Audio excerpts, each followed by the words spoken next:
Comme vous le savez tous, aujourd'hui c'est l'Aïloula de Rabbi Shimon Bar Yochai, Rabbi Shimon fils de Yochai. On dit qu'il était tellement de haut niveau qu'on dit qu'il était comme une réincarnation de Moshe Rabbeinu. Et preuve à cela, deux preuves ici qui sont marquées à cela. Première preuve, on voit dans le Tehillim, c'est marqué sur Moshe Rabbeinu, Alita la Marom, tu es monté dans le ciel, Moshe Rabbeinu. Et après marqué Shavita Shevi. Shavita, il y en a qui expliquent Shavita, c'est tu es revenu. La chouve, comme Teshuvah, tu es revenu comment? Shevi. Shevi, les initiales de Shimon Bar Yochai. D'accord? Donc tu es revenu en tant que Rabbi Shimon Bar Yochai. Aussi une preuve que Rabbi Shimon Bar Yochai est lié à Moshe Rabbeinu. Que toujours, le jour de l'Akba Omer, d'accord? C'est-à-dire aujourd'hui, c'est dimanche, d'accord? Alors, c'est sûr que, vous savez qu'à Sukkot, on a les 7 jours de Sukkot, chaque jour correspond à un patriarche. Premier jour de Sukkot, Abraham, deuxième Yitzhak, troisième Yaakov, quatrième Moshe. Toujours, le quatrième jour de Sukkot, qui correspond à Moshe, tombe le même jour de la semaine que l'Akba Omer. C'est-à-dire, lui aussi, c'est un dimanche. Toujours, ça tombera le même jour de la semaine. Le jour de Rabbi Shimon et le jour de Moshe Rabbeinu, c'est-à-dire quatrième jour de Sukkot. Montrer qu'ils sont liés les deux. La force de ce Rav, tout le monde connaît. D'accord? Il y en a qui disent Shimon ben Yochai, son nom, c'est la valeur numérique exacte de Mechaye Metim. Il a fait revivre des morts. On va raconter une histoire sur vraiment qu'il a fait revivre des morts. Et aussi Shimon ben Yochai, valeur numérique de Urfativ. Je vais le guérir, la guérison. Donc il y a même ici des rabbanim qui disaient qu'une personne qui a besoin de guérison, ou qui malheureusement doit prendre des médicaments, tout ça, qui commence à prendre le jour de l'Akba Omer. Parce que ce jour, c'est un jour qui peut amener à la qui est Mesougal, qui est vraiment prompt pour la guérison. Comme ça, il dit. Et donc, il amène ici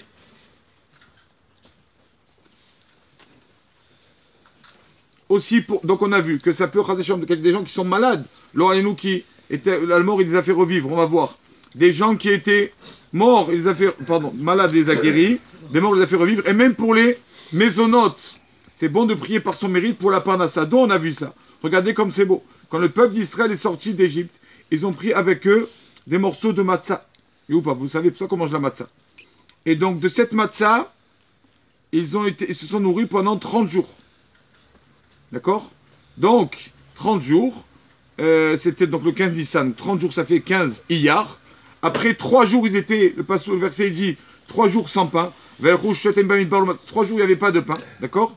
Et le 3e jour, donc ils ont... Akadosh Baruch Hu, il a commencé à leur faire descendre la manne. C'est quoi la date? Regardez si on voit la date. Sorti d'Égypte le 15 Nissan. Un mois avec le goût du pain de la matzah d'Égypte, ça fait 15 Iyar. 3 jours sans pain, 18. Et le 18, la manne a commencé à venir.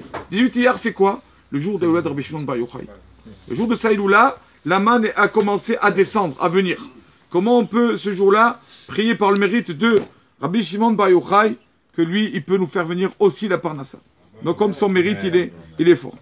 Alors il dit, une histoire ici qui raconte un Rav. La vérité, s'il n'y avait pas les noms, bon, c'est des rabbanim, c'est des tzadikim qui racontent, donc c'est sûr que c'est vrai. Un Rav, Rabbi Asher Zeig Margaliot, un des grands Mekoubalim de Yerushalayim, qui raconte des choses qu'il a vues, lui qui était présent à ce qui s'est passé à l'Akba Omer en l'année 5683. Il raconte presque 100 ans à peu près. Une femme est arrivée à Méron avec son petit, après un petit qu'elle a attendu tellement d'années. Et elle et son mari ont promis que s'ils mériteront d'avoir un enfant, un garçon, ils l'amèneront à Méron pour lui faire le chalaké, la coupe de cheveux, à l'âge de 3 ans. Et donc, Baruch Hashem a entendu leur prière. Et donc, ils ont un enfant. Et quand l'enfant est arrivé, Baruch Hashem à l'âge de 3 ans, sa maman l'a amené, Baruch Hashem avec la joie, la simcha, les gâteaux, la musique, tout ça, l'a amené à Méron. Mais le père n'a pas pu venir. Ce jour-là, l'Akba Omer, c'était un vendredi. Et donc, toutes les personnes qui ont voulu rester mériter de faire l'Akba Omer sur le tombeau de Rabbi Shimon sont restées aussi Shabbat. Et Shabbat Kodesh, quand lui, Rabbi Asher Margaliot, qui raconte ça, le Rav qui raconte ça, et dit qu'on était en train de faire Moussaf Shabbat, d'accord, c'était à peu près vers 11h30, un peu avant Chatzot, on entend des cris énormes. Qu'est-ce qu'on entend? Des cris d'une des chambres à côté du tombeau, et dit on va voir là-bas, on voit que c'est la femme, la mère, cette mère-là, qui crie, son fils est décédé subitement. On ne sait pas pourquoi. Rien, il n'a aucune maladie, rien du tout. Et le Rav, il dit, Ani Bena et moi, de moi-même, j'ai vu l'enfant couché par terre. Yarok et Met. Vert, jaunâtre, on va dire, est mort. Et donc, tous les médecins autour du tombeau, tout ça, ils ont dit, ça y est, il faut faire un...